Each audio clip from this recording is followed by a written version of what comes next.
Rahasia ciptaan Allah. Ziarahilah makam kekasih Allah, kenangilah Rasulullah, bangunkan jiwa jihad Islami, semangat syuhada ilahi. Marilah bermusafir, laksanakan tuntutan jiwa, bermusafir perjalanan, luaskan pandangan saudara, bermusafir perjalanan, kenallah Tuhan Maha Pencipta. Allahu Rabbi, Allahu Rabbi, Allahu Rabbi, Allahu Rabbi, Allahu Rabbi, Allahu Rabbi, Allahu Rabbi, Allahu Rabbi. Berbekal keimanan, penyuluh di sepanjang jalan, mengharap keredaan, doa menjadi kelaziman. Marilah bermusafir. Assalamualaikum warahmatullahi wabarakatuh. Alhamdulillahirabbil alamin, wassalatu wassalamu ala asyrafil anbiya'i wal mursalin Sayyidina Muhammad wa ala alihi wa sahbihi ajma'in. Alhamdulillah, bersama-sama dengan TV Pak Haji pada hari ini kita belajar lagi tentang herba. Masya Allah ya, ada herba-herba di hutan, ada yang di tepi rumah saja, dan ada banyak herba hutan juga yang dibawa tanam di depan rumah kita jadi hiasan. Mungkin kalau orang itu tidak betul-betul ya, tidak betul-betul menjiwai herba sebagai satu pengobatan, mungkin tak rasa apa-apa, tapi bagi kita Masya Allah, Masya Allah. Baik, sebelum itu mari kita lihat dulu beberapa pokok yang ada depan ini. Misalnya kita dapat melihat ada satu pokok ini, bagi buang sikit ya, sebab ada masalah sikit. Okey, di sini tengok, ini adalah pokok, dalam bahasa Indonesia panggil pokok katuk, dalam bahasa Malaysia panggil asin-asin ataupun pokok cekor manis. Cekor manis ini cuba kita tengok, buahnya di bawah. Jadi kalau kita tengok ini, kalau kita kata buah di bawah tu, dia masih pilantes lah. Jadi oleh sebab itu cekor ni juga bolehlah Pak Haji katakan salah satu daripada herba yang kita guna untuk memperbanyakkan ASI, air susu ibu ASI. Jadi kita boleh gunakan cekor ni. Kita boleh tanam saja di depan rumah kita ya. Dan terlihat ini dia ya, kita tanam di depan rumah, kemudian kita siramkan dengan POC ya. Okey, dan bagaimana cara kita gunakan daunnya ini? Dibuat teh saja. Misalnya kita ambil daun, ingat ketika kita ambil daun yang sudah tua, kita jadikan obat. Ni macam ni, ambil daun tua ni dikeringkan, jadikan teh, buat seduh macam teh biasalah, macam teh kat rumah kita tu, seduh saja lepas ini. Tapi ya, ada pro and con dia ya. Yang bagusnya menambahkan air susu, tapi kalau orang ada darah tinggi, sesetengah orang, bukan ke semua, setengah orang bila ambil ni, tekanan darah tingginya meningkat. Sebab apa berlakunya peningkatan itu? Sebab ya, ada setengah-setengah herba ni memang tak boleh diambil oleh orang yang ada masalah darah tinggi. Misalnya apa dia? Rebung. Rebung pun tak boleh ambil. Kalau kita ambil, apa yang akan terjadi? Tekanan darah makin meningkat, bahaya lagi ya. Jadi oleh sebab itu, kalau kita beri pada ibu-ibu, bagus sekali ini. Dan banyak penelitian tentang daun katuk ni. Baik, di tepi daun katuk ni, di depan rumah Pak Haji ni, ada Pak Haji tanamkan juga pokok ni. Ini dia makan ros ya, pokok ros ya, bagi potong-potong sikit. Ros, daripada ros hijau, di sini kita tengok bunganya hijau. Ni ros hijau. Digunakan sebagai apa ros hijau ni? Kita tengok sikit. Ni ros hijau. Bunga ros selalunya tak macam ni. Ini ros hijau, khususnya untuk obat, dibuat minyak. Khususnya minyak ya. Dia taklah berbau tetapi dia memberi kesan yang sangat kalau kita gunakan untuk kita buat sebagai pijatan urut. Kita hanya menyapu di atas kulit saja, kemudian dia akan serap masuk ke dalam tubuh badan kita, khususnya di bahagian kepala kita gunakan, di bahagian tengkuk dan sebagainya. Ros, daripada ros hijau, mungkin ada di rumah bapa ibu sekalian juga ada bernama ros ini. Ini di antaranya. Jadi kita jaga supaya pokok ini jangan sampai dia rosakkan. Tapi ros ini mudah kita jaga dia. Kalau kita nak bagi ros kita berbunga, macam mana? Macam mana cara nak bagi ros berbunga? Mudah saja. Ambil kertas surat khabar. Surat khabar itu, atau dalam bahasa Indonesia dia panggil kertas Quran Quran yang lama tu kita bakar dia sebagainya. Bukan Quran, orang Malaysia jangan salah faham Malaysia panggil surat khabar lama. Surat khabar lama, bakar surat khabar lama itu, kemudian ambil abu dia letak dekat situ. InsyaAllah dia akan menghasilkan baja yang baik untuk ros ini. Masya Allah Masya Allah, Masya Allah. Ini salah satu daripada panduan kita. Baik, ada lagi beberapa herba lagi yang ada di depan rumah ni yang boleh kita lihat. Dia ada juga di dalam sini yang boleh Pak tunjukkan. Ini dia. Ni halia, boleh kita lihat. Halia. Orang panggil halia bentung. Halia bentung. Itu halia bentung ni banyak juga untuk angin lah. Masalahnya untuk angin, untuk panaskan badan dan sebagainya. Jadi ini di antaranya. Ya. Dan halia ni kita tahulah dia untuk daripada sifat kaminatif, buang angin, sampai kepada dia untuk anti sakit peradangan sendi. Itu daripada halia Halia ni macam ni. Itu dia. Kita boleh menanam halia ni dan boleh buat di tempat yang lebih besar, plastik bagnya lebih besar untuk memastikan halia itu makin besar. Itu dia antaranya. Jadi, dan ada kalanya herba ni dia tumbuh dia di tepi-tepi saja, tidak pasu. Kita cuba tengok di sini. Ada beberapa herba yang tumbuh selain pada rumput pun tumbuh juga. Iaitu yang pertama ialah pokok meniran. Ni pokok meniran. Nah, ini dia pokok, ini dia panggil pokok, bahasa Indonesia panggil patikan kebo, Malaysia panggil pokok susu nabi. Itu di antaranya. Jadi kita jangan buang semua, jangan buang semua. Kita tinggalkan yang mana yang bermanfaat itu ditinggalkan. Itu di antaranya rumput-rumput saja yang dicabut sampai bersih. Yang herba ditinggalkan. Kadang-kadang kita nak bersihkan kemudian kita buang ke semuanya. Itu tak betul. Ni rumput Siti Khadijah. Rumput Siti Khadijah ni bersifat diuretik untuk biasanya untuk orang yang buat kemo kita belajar orang buat kemo, jangan ada kesan sampingannya. Orang buat kemo selalunya gunakan serai. Selain pada serai, boleh gunakan rumput Siti Khadijah. Ini rumput Siti Khadijah sangat-sangat ini sangat-sangat cantik dan mudah dia membiaknya rumput Siti Khadijah ni. Bagaimana caranya? Kita buat, cabut saja kita cabutnya lalu direbus dan diminum. Mudah kita tanam ini rumput Siti Khadijah ni. Dan pengalamannya Pak Haji sendiri, pengalamannya melihat orang yang buat kemo minum yang ni, dia tak berikan kesan samping. Biasanya orang buat kemo tu apa yang berlakunya selalunya rambut dia gugur, pecah kulitnya, tapi selepas minum ni Masya Allah tak jadi Jadi oleh sebab itu jangan sepelekan rumput-rumput di tepi rumah kita. Harus kita ketahui. Begitu juga dengan ini, pokok ini. Ini salah satu lagi pokoknya yang sangat bagus juga Ini harus ditanam di atas, tak ditanam di bawah. Kalau kita tanam di bawah, dia bagaimana dia daun dia itu nak kita keluarkan. Di sini. Cuba tengok di sini. Pak ditanam di atas. Nampaknya di tepi rumah saja supaya dia keluar begini dan sebagainya. Nanti boleh kita jadikan obat. Dan ini juga satu lagi obat untuk digunakan khususnya untuk obat anak-anak yang demam panas dan sebagainya. Jadi di tepi rumah kita pun begini boleh dimanfaatkan. Jangan biarkan kosong tapi kena rajin siram sikit di atas sini. Kena rajin kita siram, kalau tidak dia akan kering. Ini di antaranya. Ini pula ialah pokok barangkali orang Indonesia tahu ni. Ini banyak yang kena dijaga semula.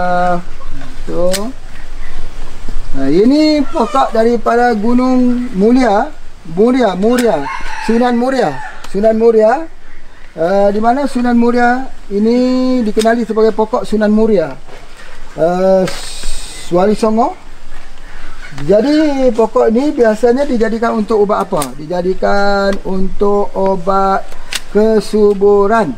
Dia ada buah dia sebagainya, ya. Dijadikan untuk ubat kesuburan. Jadi ini harus diletakkan di tempat yang elok untuk mudah kita pandang. Buah saja yang kita ambilnya, buahnya bagus sekali. Banyak di hutan-hutan kita. Itu di antaranya. Ini daun daripada sambung nyawa. Kak sambung nyawa dah cantik dah, Masya Allah, ya. Ini ditanam dan sambung nyawa lagi. Kita tahu bahawa sambung nyawa ini ada banyak jenis, tapi ini salah satu, ya, yang Pak Haji sebutkan. Dia ada salah satu daripada herba yang sangat baik. Khususnya untuk apa? Khususnya dia adalah untuk kesuburan juga sambung nyawa ini. Bagi mereka yang mengandungi masalah kualiti sperm, boleh kita gunakan ini. Masya Allah, ya. Boleh dibuat sebagai lalapan. Ini juga lalapan boleh kita gunakan. Tapi harus dijaga betul. Sini banyak ulatnya. Jadi tak gunakan kimia. Jadi kita gunakan. Jadi di antaranya.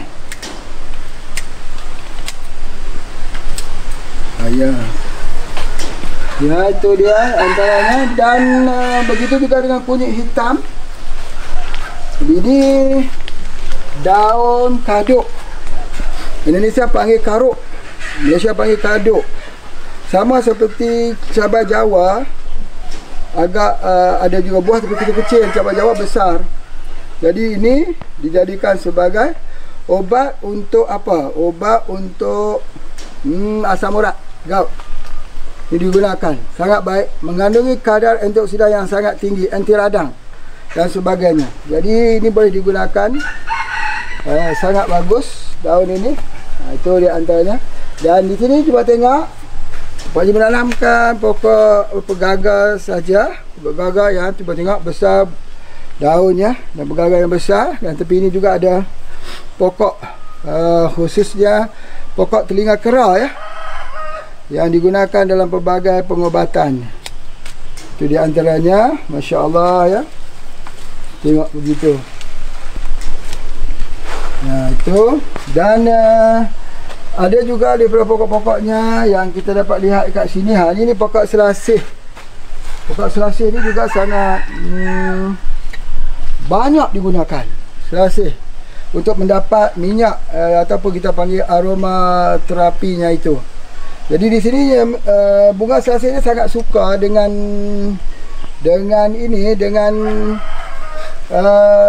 kelulut. Kalau kita boleh nampak itu adalah itama. Itu yang kecil-kecil tu. Minta difokuskan. Itama jadi kelulut, ya, kelulut trigona yang sangat suka dengan wanginya dan sebagainya. Ubatnya banyak. Nanti akan kita diskusi satu persatu, ya, sebab ini secara umum saja. Jadi daripada sini kita boleh memperbanyakkan penanaman pokok selasih ini. Dan dalam masa yang sama kita memperbanyakkan peternakan madu trigona, ya. Madu trigona itu ada itama, torasika dan sebagainya. Kebanyakannya itama. Tapi kalau yang paling bagus, ya, ialah kita buat torasika. Torasika itu lebih mahal lagi. Okey, sekarang Pak Haji nak bawa kita tengok tempat peternakan madu trigona. Ayo kita ke sana untuk tengoknya. Ini kawasan ini dibuat sebagai kawasan latihan kita di Yan, Kedah. Dan kalau kita lihat dekat luar sana ada usaha untuk melukiskan 3D. 3D. Cuba kita lihat. Sedang melukis pintu gua tersebut. Dan insya-Allah dalam sikit masa lagi akan siap. Dan ini akan jadi sebagai salah satu ruang yang kita jadikan dia sebagai ruangan koleksi. Itu dia Cikgu Khalid, Cikgu Khalid, ya ketua pelukis negeri Perlis. Itu hebat tu. Presiden. Betul lah Cikgu Khalid. Dia cikgu juga ni semua lah daripada kumpulan pelukis-pelukis yang sangat hebat. Nanti Pak Haji akan tunjuk ni sebelah yang belum siap lagi ni. Yang sebelah lagi juga yang hampir siap. Okey, kita lihat ni dulu. Jadi di sini cuba tengok, ini daripada Yogyakarta. Terima kasih kerana telah mengirimkan, menitipkan. Ni adalah pokok temulawak. Temulawak. Kalau kita nak tahu apakah rahsianya, nanti Pak Haji akan sharekan bagaimana ayam itu segar. Ayam itu segar dengan mencampurkan 3 saja rahsianya. Yang sudah tak rahsia lagi. Apa tu? Pertama, temulawak. Yang kedua, kunyit. Yang ketiga ialah bawang putih. 100 gram. Kesemua itu, ambil semua tu, diblenderkan dalam air 10 liter. 10 liter. InsyaAllah akan membuat ayam itu rasa dahaga, nak makan, nak minum. Jadi dia cepat besar. Jadi kalau kita letak daun apa-apa, dia makan daun tu. Banyak sekali dia makan. Dia rebut-rebut lagi. Sukanya. Sebab apa? Dirangsangkan oleh temulawak. Temulawak. Ini adalah temulawak. Masya Allah. Ini temulawak yang ditanam oleh Pak John Henry bersama dengan Pak Mukmin. Ini dia antaranya. Kita tengok di depan ni temulawak. Ya, itu dia. InsyaAllah kita memerlukan sedikit masa lagi, setahun lagi untuk menghiaskan tempat ini supaya menjadi tempat yang sangat-sangat cantik insyaAllah, dengan landscape-nya yang sangat-sangat menakjubkan daripada herba-herba ubatan. Itu antaranya. Baik, di sini juga kalau boleh kita lihat, Pak tunjukkan sedikit penanaman buah tin. Ini pokok buah tin. Ini adalah satunya yang diberikan, dihadiahkan oleh Abang Les kita. Ini mengkudu hutan. Mengkudu hutan. Jadi pokoknya seperti Pak Haji sebut, jangan potong. Pohon ini jangan ditebang. Semua jadi kebaikan untuk kita. Ini buah tin. Ini buah tin.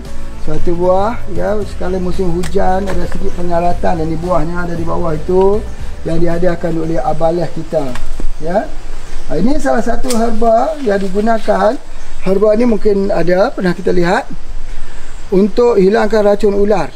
Jadi kita tumbuk batangnya itu, ambil perah, minum air batangnya itu, dia menghilangkan racun, untuk racun ular. Masya Allah ya. Ini boleh kita cuba. Ini Pak Haji tanam sikit buah nanas ya, MD nanas Morris. Jadi nanas Morris ini dia antaranya. Ini dia antaranya. Oh, ini dia buah tinnya. Ini ada satu juga. Dah berbuah. Di sini juga kita tengok macam mana ya. Ini dah banyak selaput. Ini pun obat ni sebenarnya. Pokok selaput tunggul ni. Selaput tunggul ini obat. Boleh gunakan untuk ubat orang stroke ya. Kita rebus, kita berikan minum. Hampirlah semua-semua ya. Pak Haji boleh katakan mempunyai kesan-kesan pengobatan. InsyaAllah ya. Okey, ini antaranya. Dan okey, kita lihat lagi di sana, kita lihat lagi. Okey. Ini kunyit hitam. Kunyit hitam. Ya, mungkin kita tengok sini kunyit hitam. Apa letak kat sini?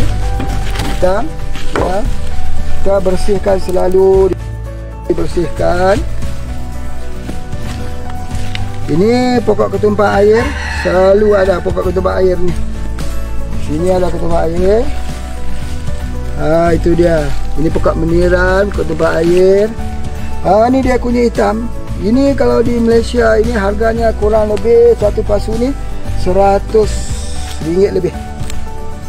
Ini dia. Itu dia kunyit hitam. Yang kita buat kopi radik kunyit hitam.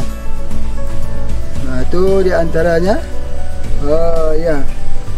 Okey, seterusnya kita lihat lagi. Ini mengkudu, seperti Pak Haji terangkan, mengkudu hutan. Moringa elliptica. Ya, Moringa elliptica. Moringa elliptica. Ya. Kita buangkan, keep, buat pruning. Ya, supaya ada ventilation. Ya, itu di antaranya. Dan juga hati-hati Yang bawah-bawah ni nanti tertukar mata anak-anak kita berlari di sini. Harus kita lihatnya. Okey. Begitu. Ya. Jangan kita, ini ada sumber air. Sumber air ni kita buangkan, ya, sumber air. Ya.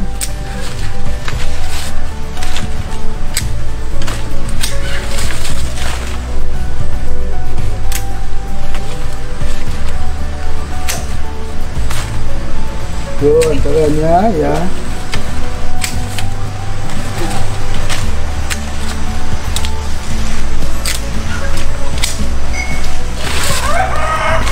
Dia. Okey.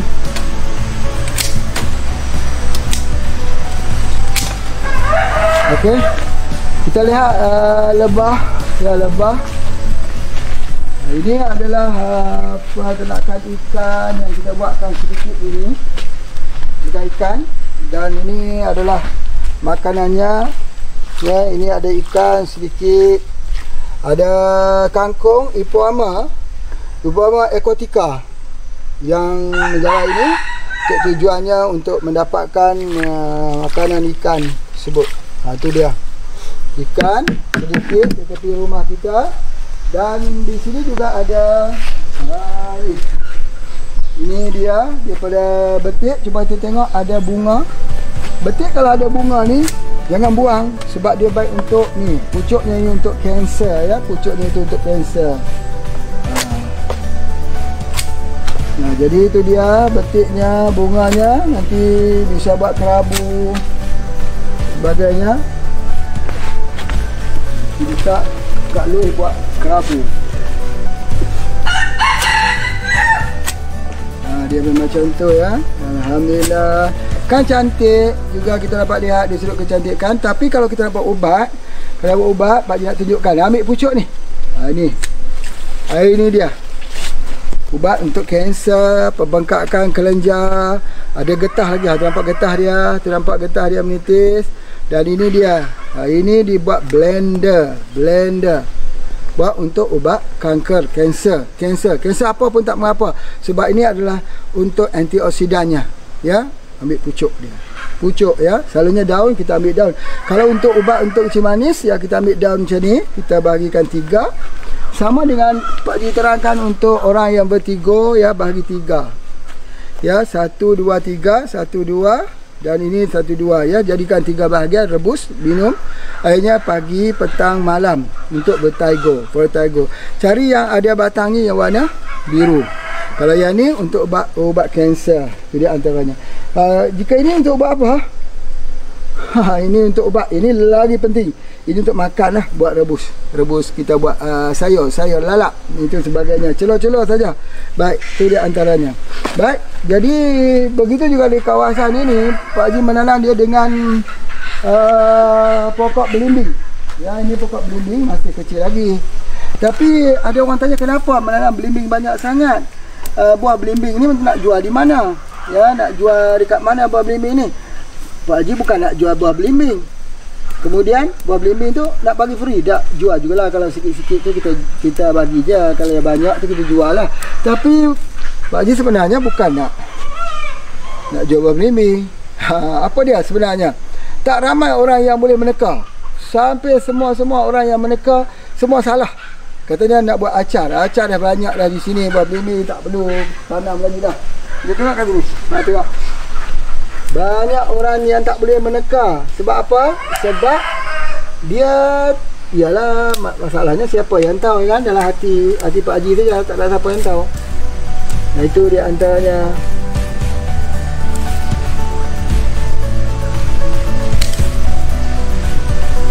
Kan cantik begitu. Okey, sebenarnya untuk dapatkan bunganya untuk buat apa, ya? Bunga belimbing untuk jadikan apa? Adakah satu produk yang dikeluarkan daripada bunga belimbing? Tak. Bunga belimbing untuk ini. Ini dia. Nampak? Sudah ada usahanya cari makan. Tu nampak? Cuba lihat. Inilah tujuannya. Untuk bagaimana pokok belimbing ini ditanam. Untuk dapatkan bunga. Untuk mendapat madu kelulut daripada bunga belimbing. Kerana belimbing ini mudah kita tanam di seluruh kawasan ini. Jadi oleh sebab tu wajib tanam banyak juga. 1, 2, 3, 4, 5, 6, 7. Wah, sudah ada hampir 20 pokok belimbing yang ditanam di sini. Jadi tanam belimbing untuk dapat bunganya. Bunganya untuk madunya. Jadi madu kelulut bunga belimbing. Itu paling special untuk darah tinggi, untuk kolesterol, untuk mengelakkan daripada stroke. Mari kita lihat lagi penanaman pokok belimbing di sini. Ini di antaranya pokok belimbingnya.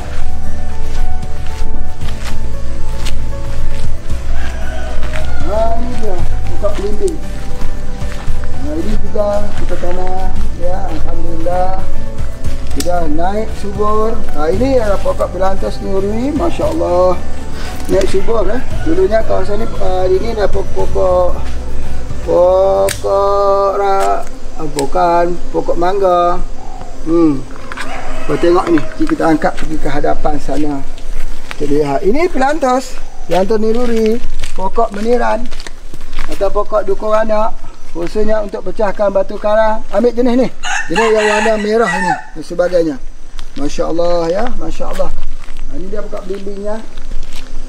Yang dalam sini dah makin besar dah belimbingnya. Masya-Allah ya.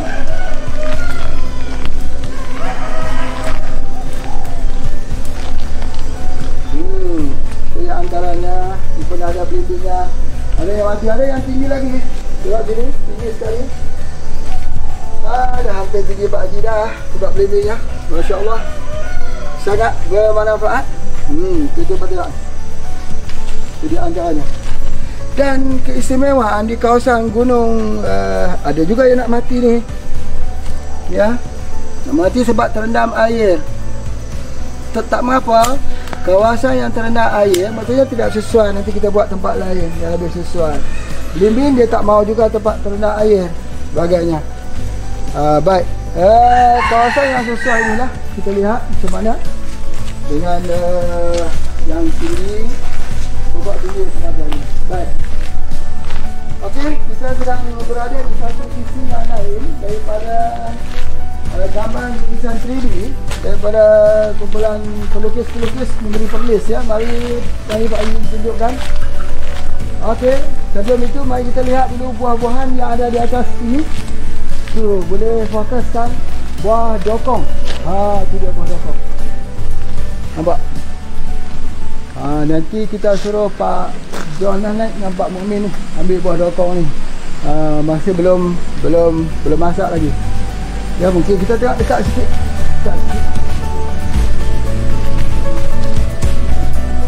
Itu dia. Mungkin dia tengok dekat sini sana. Namun begitu mari kita lihat dulu lukisan-lukisan yang sudah semakin menyerlah. Ada lukisan-lukisannya. Tuh, subhanallah. Boleh nampak akar-akarnya. Lukisan 3D.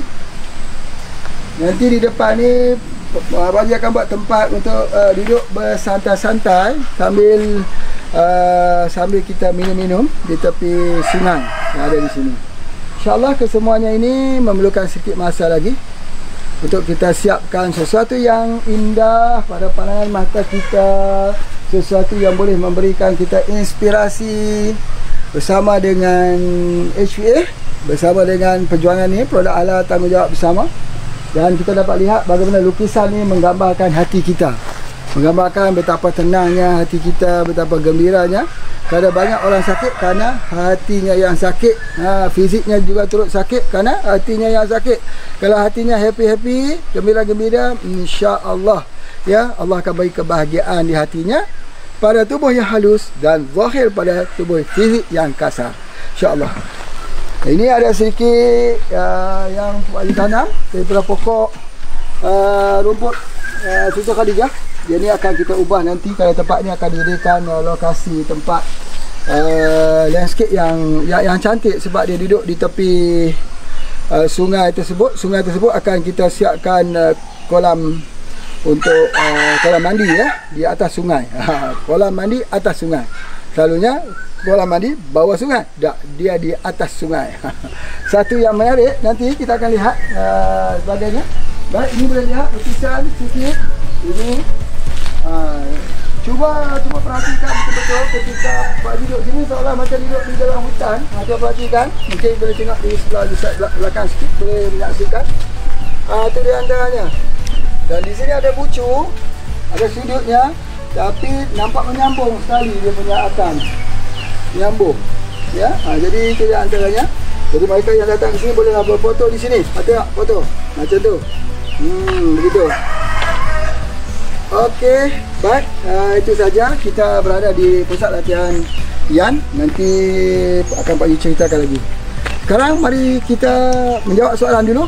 Soalan ni Pak Yu jawab khususnya di tempat herb shop kita. Mari kita ke herb shop.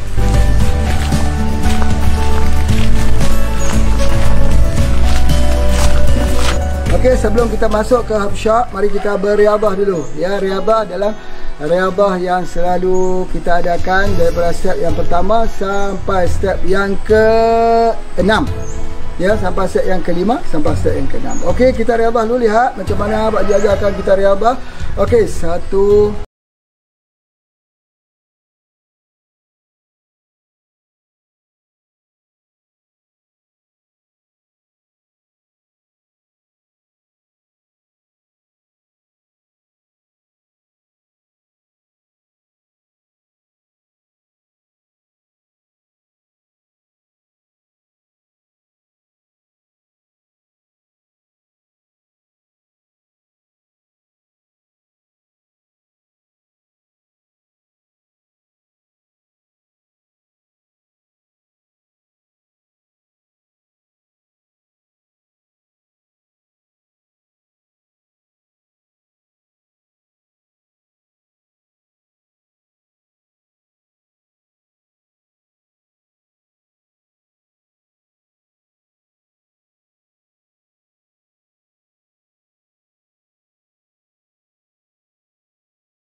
2, 3, 4, 5, 6, 7, 8. Teruskan begitu, pegang begitu. 1, 2, 3, 4. Kemudian pusat begitu pula. 1, 2, 3. Dah. Cukup stepnya juga. Esok sambung lagi senam tua, senaman orang tua-tua. Orang tua-tua, bukan orang tua, orang tua-tua, orang yang ditua-tuakan. Bahasa Indonesia panggil sesepuh, sesepuh kita. Itu dia di antaranya. Bukan orang tua, bukan orang tua begitu, bukan. Ni orang tua-tua, orang yang ditua-tuakan. Inilah dia senaman orang tua-tua. Bukan nama orang tua, senaman orang tua-tua, senaman sesepuh kita, insya-Allah. Baik, mari kita menjawab beberapa soalan di dalam Herb Shop Pak Haji. Ayo, silakan.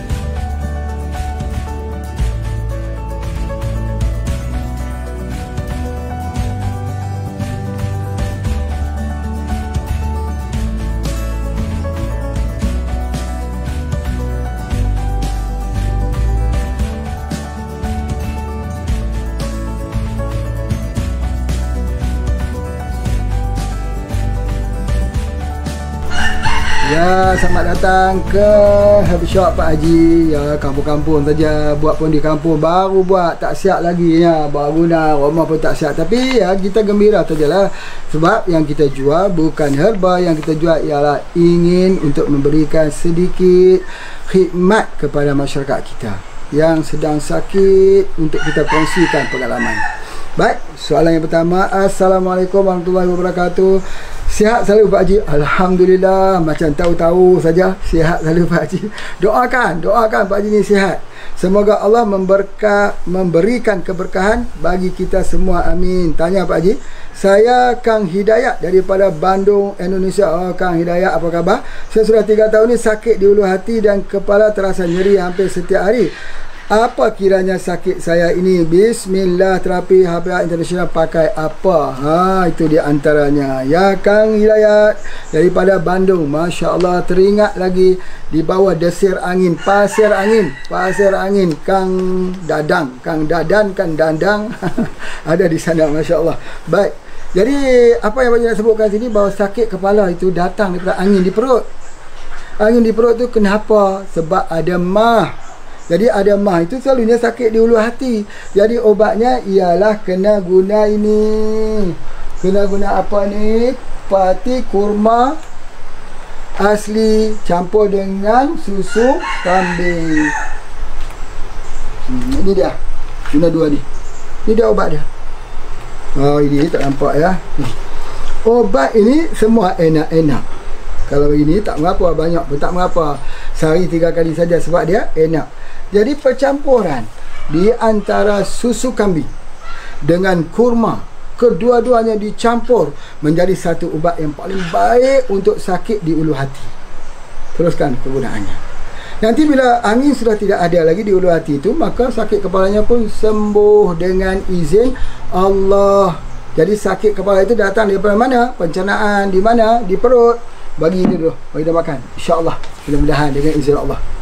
Jadi pencernaannya, kalau kita taruh ni susu kambing, susu kambing Garut saja, susu kambing di Bandung saja, Masya Allah. Baik, soalan yang kedua dari grup, ada saudara tanya, madu aswad ni madu hutan, madu belak atau madu kelulut? Madu aswad dia mana pula? Pak Haji tahu dah, madu aswad yang hitam tu ya. Yang hitam itu daripada madu yang dicampurkan dengan herba. Aswad tu dia jadi hitam tu sebab apa? Sebab kita campur dengan habatul soda, campur dengan macam-macam herba sebagainya. Ya, jadi oleh sebab itu madu aswad itu madu herba, yang dicampur herba. Madu kelulut ni, dengar ya. Kelulut ini, kalau kita kata kelulut bela, apa maknanya kelulut bela? Kelulut bela ini bukan kelulut yang diberi makan secara ternakan, bukan. Kalau di tempat Pak Haji ni, madu kelulut bela itu tidak ada. Semua madu kelulut makan bunga di Gunung Jerai. Di Gunung Jerai, cuma rumahnya saja kita sediakan. Jadi tidak adalah madu bela, tetapi madu yang disiap rumah siap. Madu rumah siap. Jadi madu rumah siap ni tak sama dengan madu bela. Madu bela ni kalau musim kering tak ada bunga, orang bagi makan air gula. Di sini tidak bagi air gula. Di sini terlalu banyak makanannya, terlalu banyak, banyak dan banyak. Ya, kalau ada 1,000 sarang, 10,000 sarang lagi mampu Gunung Jerai ini untuk memberikannya. Begitu juga dengan tempat lain yang diternak di tepi-tepi hutan dan sebagainya. Cuma istimewanya kalau beli di sini, kalau beli di tempat Pak Haji ni, istimewanya apa? Dia tidak terkontaminasi, tak ada polusi, tak ada pabrik, tak ada kelang-kelang, tak ada pencemaran asap. Tempat ni Masya Allah 2 hari sekali hujan. Dan bila hujan ni Masya Allah dingin. Jadi tempat ini tempat orang yang dingin, orang santai-santai sebagainya. Jadi lebah pun santai juga. Kita tahu bahawa lebah kelulut ni dia boleh terbang 3 km kiri kanan depan belakang. Dia mempunyai radar dan dia tak pernah jadi sesat. Waktu malam itu kita pindahkan sarangnya, bawa masuk ke sini, ke tempat ni, dian ini, kemudian bawa itu 3 hari, jangan kita ubah-ubah. Jadi dia akan mengambil itu sebagai salah satu titiknya. Kalau hari esok kita ubah tempat lain, dia tak pergi ke tempat itu, dia pulang ke tempat titiknya juga. Masya Allah ya, sebab radarnya itu sudah dikira, dihitung. Kalaupun dia pergi ke mana saja dalam hutan ini, hutan belantara ini, dia masuk, tetapi dia tak pernah sesat. Sebab dia punya radar yang cukup jelas. Masya Allah. Jadi soalannya, madu aswad ni madu hutan atau madu bela? Madu lebah di hutan lah, ya, dan sebagainya. Baik, yang ketiga, Assalamualaikum Tuan Haji, apa herba terbaik untuk rawatan leukemia? Oh, daripada Tegal, daripada Fatia Umur Hasna Fatia, Tegal. Untuk leukemia ialah kanker apa? Leukemia, kanker darah. Maka kita gunakan daripada jamur cendawan, jamur susu harimau. Cendawan susu harimau. Cari cendawan susu harimau tu, ya, ambil dia, kita jadikan dia sebagai obat. Ya, itu adalah obatnya yang terbaik. Jadi berartinya nak bagi tahu, susu adalah ubat untuk anti kanker leukemia. Susu apa? Susu harimau. Bukan susu kambing, susu harimau. Mana nak cari harimau dalam hutan ni? Dalam hutan ni banyak harimau. Jadi kita tangkap harimau tu, kita ambil susu dia, perah dia. Tak boleh begitu. Harimau ketika dia menyusukan anak, susunya tertumpah. Tempat tumpah itu tumbuhnya jamur. Ambil jamur itu, sudah cukup dah. Jamur itu kalau kita makan, kita kunyah-kunyah, rasa seperti susu yang dikeringkan. Masya Allah. Kaya sungguh para penciptaan Allah ini yang maha besar. Masya Allah. Soalan yang keempat, Assalamualaikum Pak Haji, apa herba yang baik diambil saat hamil 9 bulan dan saat persalinan dan sesudah persalinan? Oh, saat hamil 9 bulan haruslah kita mula mengambil daripada pati kurma ni. Dan mula ambil pati kurma untuk dapatkan tulang yang baik dan sebagainya. Spirulina boleh kita ambil, omega 3 jangan lupa harus kita ambil sebagainya. Dan selepas bersalin itu, apa yang kita ambil? Itu ada herba 7 angin, paramaria, atau beli saja set bersalin HPA. Tapi ada satu perkara yang Pak Haji nak tunjukkan, yang sering dilupakan orang. Herba makan tapi tak guna barut. Barut ni, bengkong, ikat perut, supaya jangan rahim itu masuk angin. Bila rahim masuk angin, fikiran kita tak menentu. Nanti fikiran kita susah, jadi stres, jadi macam-macam, meroyan. Itu dia ada. Jangan lupa barut herba ni, Baik, jadi itu di antaranya. Dan ambil set bersalin HP ni, dia set bersalin HP. Pak Haji tunjukkan. Masya Allah, ni set bersalin HP ni. Dah entah berapa puluh ribu orang, ibu-ibu yang telah pun menggunakannya. Keluar terus lagi pada tahun 1997. Masya Allah. Subhanallah. Ya, anak-anak yang sudah besar hari ini 20 tahun itu, kemungkinan sekali ibunya dulu minum daripada set bersalin yang kita keluarkan ini. Baik. Kita pergi lagi pada soalan yang kelima. Salam Tuan Haji, ini dan kunyit hitam ke temu hitam? Wah, ini kunyit hitam ke temu hitam, apakah khasiatnya berbeza? Ini temu hitam, bukan kunyit hitam. Kunyit hitam daunnya pendek-pendek, rendah-rendah. Ini daunnya panjang-panjang, lonjong-lonjong. Ini namanya temu hitam. Apakah bedanya? Orang memang betul temu ini biasanya buat lapik tungku untuk bersalin. Ya, itu rebus mandi. Betul, tapi kunyit hitam orang minum, makan, ambil dia bagus. Apatah lagi dalam kopi radik kunyit hitam. Masya Allah, Masya Allah. Walaupun Pak Ji tahu di luar orang jual mahal sekali, tapi beli yang kopi radik kunyit hitam murah, harga murah. Harga murah saja, terjangkau. Jadi sebab apa? Sebab kita memiliki, insya Allah kita akan memiliki ladang kunyit hitam terbesar di seluruh pinggiran daripada Gunung Jerai ini, insya Allah. Baik, Pak Ji, itu saja yang Pak Ji nak sampaikan. Terima kasih kerana sudi masuk ke herb shop Pak Haji. Itulah di antara ni herba-herba lagi. Allahu Akbar. Macam-macam herba lah. Nanti kita akan sambung lagi ceritanya. Terima kasih. Assalamualaikum warahmatullahi wabarakatuh.